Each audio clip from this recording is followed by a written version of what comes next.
कहा गया तुम मुसलमान हो, तुम पाकिस्तानी हो, तुम ऑस्ट्रेलिया के लिए नहीं खेल सकते हो। लेकिन आज वही शख्स तारीख बन चुका है। ये कहानी है उस्मान ख्वाजा की, एक बच्चे की जो पाकिस्तान की सरजमीन पर पैदा हुआ, 5 साल की उम्र में ऑस्ट्रेलिया गया और फिर तासुब, खामोशी और नजरअंदाज होने के बावजूद अपनी पहचान बनाता चला गया।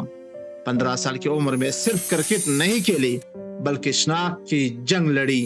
कहा गया अपनी असल छुपाओ, दूसरों जैसे बन जाओ, तब मौका मिलेगा।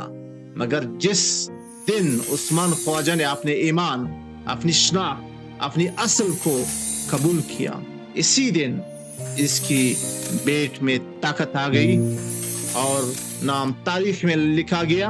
वो कहता है, मैं पखरिया मुसलमान हूँ, मेरा ताल्लुक पाकिस्तान से है।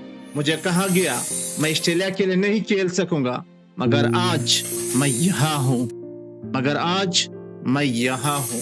उस्मान ख्वाजा सिर्फ एक क्रिकेटर नहीं, वो हर उस इंसान की आवाज है जिसे उसकी पहचान की वजह से कमजोर समझा गया।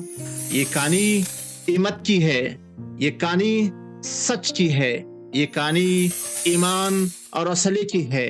उस्मान ख्वाजा, सच में तुम जीत गए, हम हार गए।